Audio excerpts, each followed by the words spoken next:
All right, people, we got another fight night card. It's here in the Apex. It's UFC Vegas 108 this weekend. Taylor versus Park now. Albazi pulled out. Um, yeah, dude, I'm done with Albazi. I didn't like him in the first place after robbing Kaikara France. I just don't think he's that entertaining. I don't think he's that good. I think he fluked his way to the top, robbed his way to the top, and now he's pulling out of yet another fight. So I'm done with Albazi. We should be done with this guy. I'm sick of all the shit. Um, but yeah, I'm going to give you my picks and predictions for this video and not bitch about Albazi the whole time because realistically, I think Park is a better fight and I think he's a better fighter. But anyway, we're going to get to that point. My hair feels fucking weird. Um, I am 193 and 97. So again, coming off a 7-5 week on DeRitter versus Whitaker, not that good, but underdogs have been crazy. So we might call a couple out on this card, but stay tuned. We're going to start with Pierre Rodriguez versus Ketlin Souza. I've been flirting with the idea of picking Ketlin Souza because I do think she has the better boxing and striking and power, and I do think she has some submission ability. But I'm going to go with Pierre Rodriguez. The weakness that I've seen from Ketlin Souza so far is she has been able to get taken down and get kind of dominated in the grappling. When it's on the feet, she's doing pretty good in the exchanges. I'm sure she worked a little bit more in her takedown defense, but I do think Pierre Rodriguez does have good takedowns. She's been able to dominate her opponents in the grappling of recently. We saw Ketlin Souza get dominated in the grappling by Angela Hill, which I don't love to see. But I thought Josephine Knudsen was a really good fighter, great striker. Obviously had a tough time defending the takedowns from Pierre Rodriguez, and she was able to take down Josephine Knudsen a fair amount of times. If I remember correctly, she 30-27'd her. She was able to take her down 8 times, control her throughout the fight. It really wasn't close. So I think in this fight, it's close, right? It's a very close fight. I think that Ketlin Souza has the ability to win, but I don't think she's getting it done. I'm going to trust the odds here. I'm going to pick Pierre Rodriguez. The reason I would pick Ketlin Souza too is because she's the underdog, and I don't want to do that. Just seeing that she's super plus money, take the dog pick here. I think that Pierre Rodriguez is going to be the one to get it done. Minus 225 here. I think she gets it done by decision. I think she just implements the grappling throughout this whole fight and is able to win a 29-28 classic WMMA decision. Moving on, Rafael Estevam versus Felipe Bunez. I know Felipe Bunez has good jiu-jitsu. Rafael Estevam has great jiu-jitsu. It's plain and simple. I think Estevam gets this done probably by decision. I think this is going to be a very boring grappling match, probably. Bunez did submit Jose Johnson. Again, great submission skills. He beat Horiguchi. That's not Horiguchi, so it's not the same person I'm thinking, right? But he lost to Formiga by submission. Like, he's been subbed by high-level grapplers. And Rafael Estevam is as high level of a grappler in jiu-jitsu and flyweight as it gets. Does a really good job of floating above his opponent. Not a big finisher. Not a very entertaining fighter. Doesn't get it, like, he has some TKOs, he has some finishes, but, like, it's not in the UFC yet, right? He won by the TKO in the Contender Series. But then he fought Charles Johnson, a really good opponent, takes him to a close decision here, right? Is able to out-grapple him, and Charles Johnson's wrestling's really good. Doesn't finish him, but is able to outdo him to a decision here. Same with Jesus Aguilar. Not the greatest jiu-jitsu game. Tough guy to take down. He's got a strong base, but he's able to get these guys down, and I think that Felipe Bunez is going to have moments where he's going to be easy to take down. He's going to be willing to go to the ground, and Rafael Estevam is going to be able to out-jiu-jitsu him and just control him to a decision here. So I'm going to say Rafael Estevam wins a pretty boring float over the top pressure jiu-jitsu match. So I'm going to go with Rafael Estevam decision here. Next up on the card, Austin Bashi versus John Yanis. You know how I don't think Austin Bashi's good, right? Like, I say this all the time. This guy beat Nick Aguirre. Careful, I gave enough separation. Nick Aguirre. Come on, guys. I know we're based, but we're not saying it on YouTube. Like, come on. Fought in Fury. I'm going to trust other people to know about this guy more than me. Looks like his one loss is from submission. Okay, come on now. His one loss being from submission. It worries me against an Austin Bashi. This guy's obviously going to be big for Bantam, or it's featherweight. But I don't think this guy's going to be able to defend the takedowns and out. I just don't know enough about him. And I think they're trying to like promote Bashi a little bit more. So they just brought some random guy in the UFC to lose to Bashi. So I'm going to expect Austin Bashi to get takedowns, get to the back, and get a rear naked choke within the first 2 rounds. I'm probably going to go round two. Probably dominates this guy for the first round, gets some ground and pound off. Dominant position, and then ends up getting a rear naked choke in round two. Nick Klein versus Andre Puliev. I'm going with Nick Klein underdog pick here, dude. I was not super high on him when he fought in the Contender Series originally, but then he ended up winning against a prospect they brought him in there to lose to. He was like a plus 500 underdog against this Souza guy who they brought him in to lose to, and he submitted this guy in 30 seconds. He got him to the ground and choked. I guess he wasn't the biggest underdog. Never mind, I'm lying about that, I guess. But he dominated this guy. This guy, Geraldo Souza, was the guy they wanted to bring up, the guy they were expecting to get on there and knock out Nick Klein, make a name for himself, blah, blah, blah. And Nick Klein goes out there and subs him, no problem. Then he fights Mansour Abdul Malik, and he arguably wins that first round. So he arguably wins the first round against Mansour Abdul Malik, who I know isn't the best fighter, right? Got a lot of growing to do. But it's pretty impressive that he can hang in there and do stuff like that. Andre Puliev had one of the worst looking performances against Christian Leroy Duncan I've ever seen. He's super inactive. I don't think he's that good. I don't think his grappling's that good. I know his striking's not that good. I think Nick Klein's going to be able to out-grapple him in this fight, maybe win moments up against the cage, maybe end up getting him to the ground and possibly finding a submission, landing kicks. I'm going to pick Nick Klein to get this one done. I think he's going to beat Andre Puliev, probably a decision here. So I'm going to go with Nick Klein decision. Rodolfo Vieira versus Tresean Gore. I'm actually going to go with another underdog here in Tresean Gore. I think that Tresean Gore has showed tremendous improvements. Now, he's not this world-class fighter. He's a classic tough fighter, but I think he has improved a lot. I think he has, especially from his days on Tough. Every fight he goes out there, he looks better, and he's just happened to fight some absolute killers, like drawing Marco Tulio this early and then having such a good war with him in the first round and then getting beat up. He did kind of just get beat up by Tulio. I rate that more than what I rate from Vieira. I think Tresean Gore is a better striker. I think Vieira is a better jiu-jitsu specialist, but I don't think Tresean Gore is dumb enough to go to the ground.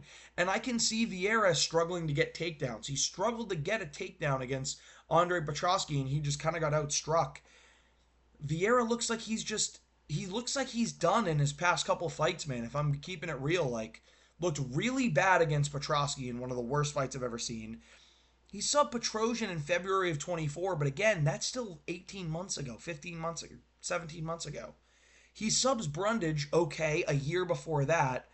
Loses to Curtis. Like, I get he's losing to the better guys and he's beating the guys like Tresean Gore.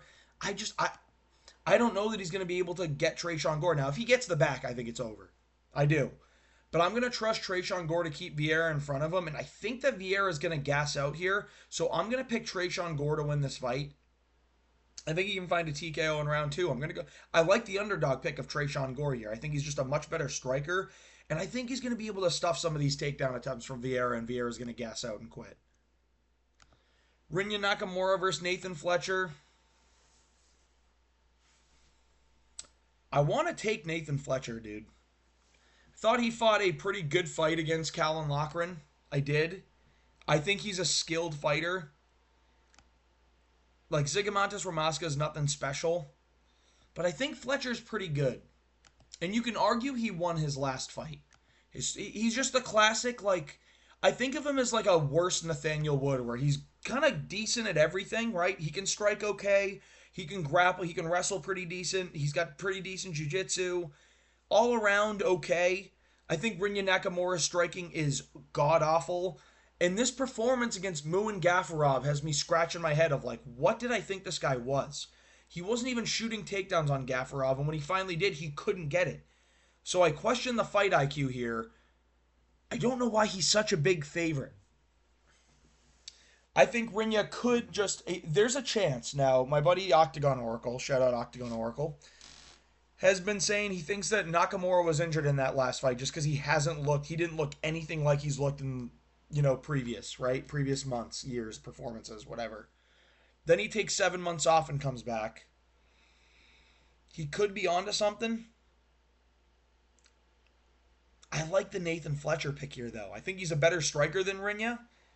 I think he's got a decent chin, right? He wasn't getting cracked really by Locker, and I think he's got a decent chin. And I think Rinya is just going to be shooting takedowns, and I think that Nathan Fletcher is going to be able to stuff some of these or be able to transition some of these. So I'm going to actually pick a big underdog here in Nathan Fletcher, bro. What do I have? 3 underdog picks in a row? I'm going with the underdog, Nathan Fletcher, on this one to win a decision, outpointing Rinya Nakamura. Kevin Vallejos versus Danny Silva. I don't like the odds of this fight. I am picking Kevin Vallejos. You guys know I'm a huge Kevin Vallejos fan. You know I'm a big Danny Silva fan too. Like, these are two of the guys that I thought were going to be in the rankings within the next 2 years. Really good, talented prospects in featherweight here. I think Vallejos is better. I think Danny Silva's last performance was underwhelming. He's a tricky guy to fight. You know, he's tricky to hit. He throws a lot of volume. His footwork was not the best in his last fight. I think it was against Lucas Almeida. Am I right in that? I'm always right. Of course, it was against Lucas Almeida. It was a split decision. He's back-to-back split decisions. First with Culibao, second with Lucas Almeida. I think Culibao is pretty good. I think Danny Silva's got some good grappling, though. And I think that he can have moments here in the grappling, but I think Kevin Vallejos is one of these guys that I think he's sneaky going to have plot armor, dude. He goes to a decision with Jean Silva. He KOs Seungwoo Choi. His boxing's elite. Like, he's got some of the best boxing. He's probably the best 23-year-old boxer in the UFC, not named Joshua Van. I think Joshua Van might have a little bit better boxing than him offensively, because defensively, Van's still got to keep working on moving his head. He's got a good high guard. Vallejos does a really good job of slipping, landing a big shot, slipping, landing a good combination. I think Silva's going to try and shoot a lot in this fight, but I think Vallejos being shorter, being very, very strong in the division, I think he's going to be able to kind of stuff some of these takedowns, land good combinations, and I think he can find the chin of Danny Silva, so I'm going to pick Vallejos here. I think he can get a knockout. I don't think it's going to be some flash crazy KO in round 1. I think he's going to kind of beat him up a little bit as the fight goes on, land a lot of shots to the body that sucks the life out of Danny Silva. I can see a body shot landing here. Danny Silva does have his hands kind of low, but I think he might work on that for this fight specifically. Keep your hands up, and I think that's where the body shots are going to be open. I'm going to go with Kevin Vallejos here to win. I'm probably picking a knockout round 3. I could see it round 3. Danny Silva, I think he's my thumb is fucked up, dude.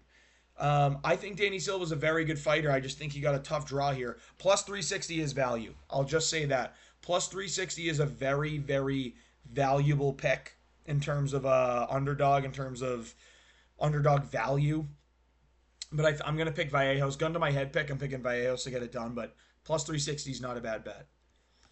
Neil Magny versus Alexiu Zaleski dos Santos. We're going with another underdog here, dude. I think Neil Magny gets us done. I think Neil Magny's getting this one done, dude. I think he's going to be able to stay on the outside. He's going to flick the jab. I think Neil Magny's going to get this done, bro. Flicking the jab, staying on the outside, landing like teep kicks, low kicks. And Alexiu has a tough time closing the range. I can see him plodding forward, walking into an elbow. And then I can see just Magny being able to win moments in the clinch. He's so big in the division that I think Alexiu is going to have a little bit of a tough time in this one. And Alexiu, like, they're both not the best. Like, they're both are well past their prime, is what I'm going to say. But I think Neil Magny is going to be... This just feels like the fight that Neil Magny randomly wins. Like, you give him Morales, he's going to lose. You give him fucking... anyone else, he's going to lose. But you give him these unranked guys that aren't that good. The Mike Malotz, who I think's overrated, right? He gets the win. Like, it's just the type of opponents that he faces. He's been subbed. Like, there's a world where Zaleski dos Santos can get him down and sub him, but we're in a spot where, look at his losses. Morales, Pratis, Gary, beats Malott, beats Phil Rowe. Like, it's just not... I think Zaleski dos Santos is on that Phil Rowe type level, maybe worse. I think Phil Rowe's actually improved a lot. So I'm going to pick Neil Magny to get this one done. Nora Cornell versus Carol Rosa. I don't think Cornell's that good, but she's improved. The thing is, she's fucking 35. She subbed Haley Cowan, who's dog shit. She lost a split to Cavalcanti, who's all right. She TKO'd Melissa Mullins. She beat Jocelyn Edwards, even though I think that was a robbery. It was a robbery. I know it was a robbery. I think I'm going Carol Rosa here. She put on a war in her fight with Irene Aldana, and I give respect to that. She lost to Aylin Perez, but I don't think Nora Cornell, like Aylin Perez is good at getting takedowns. She is. She can get takedowns. She can control you in the grappling. Let me see what happened here. Carol Rosa took a round in that fight too. She was able to land significant strike, land up to the head, land a lot of good low kicks. I think that Carol Rosa is going to be able to get this one done against Nora Cornell out Muay Thai. It's going to be a Muay Thai fight. I think she's going to be able to land on Cornell, land really good low kicks, land upstairs. I think she finds her way to a 29-28 decision here. Elvis Brenner versus Esteban Ribovics. This is going to be a banger. This is one of those sneaky fight of the year contenders where like you have a guy who is a pinnacle of toughness in Elvis Brenner, who's pretty fun to watch as well. And then Esteban Ribovics, who's also incredibly tough, super high output, great combinations, good cardio, one of the most fun fighters in the UFC. I think Ribovics gets this one done. I think he's going to be able to find a finish too in this fight. I think he's going to be able to break down Elvis Brenner late in the later rounds. I'm going to say round 3. He starts landing these incredible combinations, and then Brenner gets hurt to the body, and then Ribovics just starts pouring it on against the fence and finds a TKO against the fence. Ref jumps in, saves Elvis Brenner. I think Ribovics is really good, dude. I think he's really, really good. I think he's going to be able to counter grapple in this fight. I think he's going to be able to stuff takedowns, avoid submissions from Elvis Brenner. Brenner took a bad beating against Joel Alvarez, and kudos to him. He took a year off.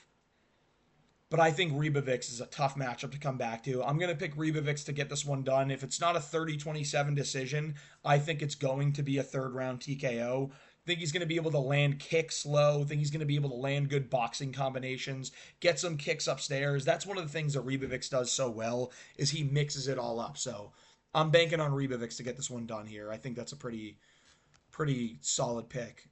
And another one of my favorite, dude, this is like my favorite lightweights on the card, man. My favorite unranked lightweights, Mateusz Rebecki versus Chris Duncan. I'm picking Rebecki. You guys know how big of a fan of Rebecki I am. I think he's faster than, the thing with Duncan is he's powerful, he's good, he's got good submissions. Dude, you are not out grappling Mateusz Rebecki. Mateusz Rebecki is too good. Way too good. Listen, Duncan's got a great guillotine submission here, man. He does. Good front chokes. He beat Belagioki, Jordan Vucenic, got subbed by Manuel Torres. You're not taking Mateusz Rebecki down. You're not doing it. He's got such a low center of gravity, and he's so physically strong, stocky, short man's build, but like brick shithouse. You're not taking him down. He's going to be able to stuff all of your takedowns, and if this does go to the ground, he's taking you down, and he's going to out jiu-jitsu you. He has tremendous, I think he's a black belt. He has tremendous jiu-jitsu, insane top pressure, great ground and pound. The cardio's a little sus, but I think Rebecki's going to be able to blast heavy low kicks. Boom. Big low kicks. Big overhand left. Start landing big shots as Chris Duncan's walking in. I think Chris Duncan's slow. I think Rebecki's fast. I think that's going to be a recipe for disaster. I think there's going to be some head clashes in this fight. I can see that.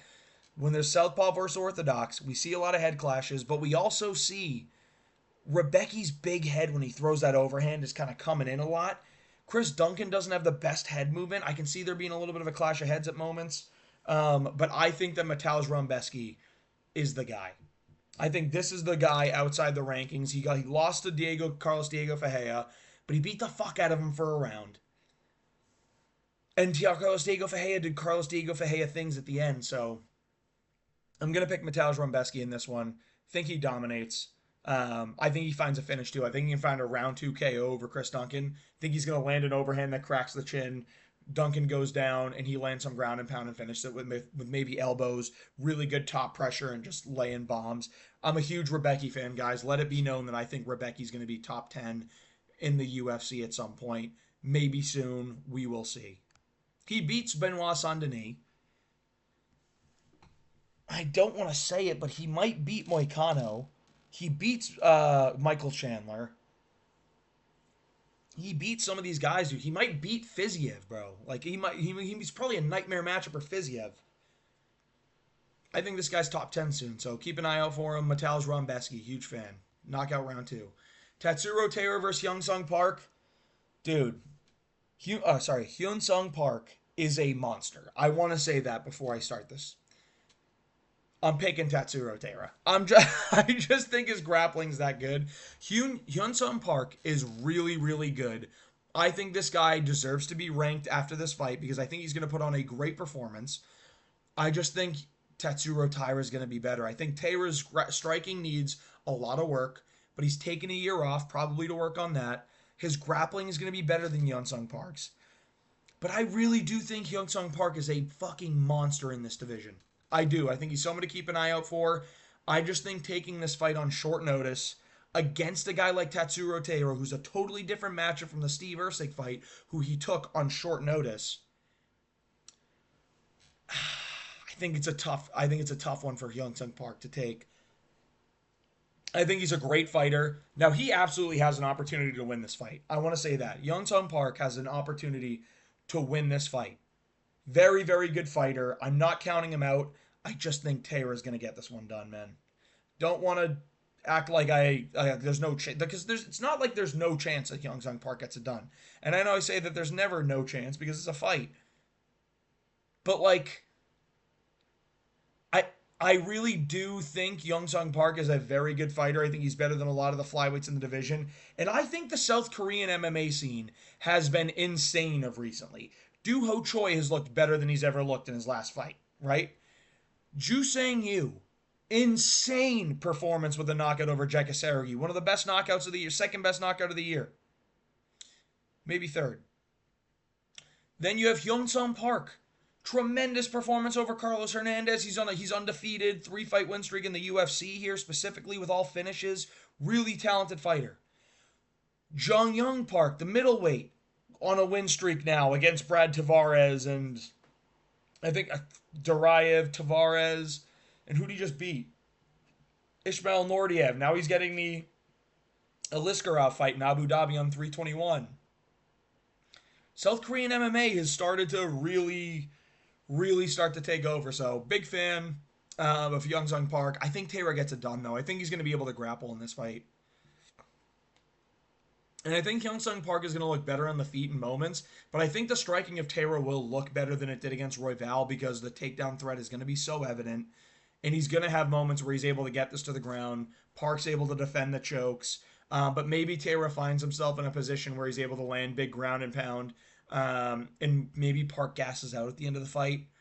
I'm going to pick Taylor to get this one done. It's 5 rounds. I think that's hard to jump into. I'm going to say Taylor gets it done by finish. 4th round. That's what I'm going with. I don't know if it's going to be sub or TKO, but I'm going to pick Tatsuro Taira to get it done. These are my picks for the UFC Vegas 108 card. We can run through them one more time. I'm going Tatsuro Taira, Mateusz Rombeski, Elvis Brenner, Carl Rosa, underdog pick here, Neil Magny, Kevin Vallejos, Nathan Fletcher underdog, Tresean Gore underdog, Nick Klein underdog, Austin Bashi, Rafael Estevin, and Piero Rodriguez. Hope you guys enjoyed the video. If you did, please like and subscribe. These are my picks for the UFC 308, UFC Vegas 108 card.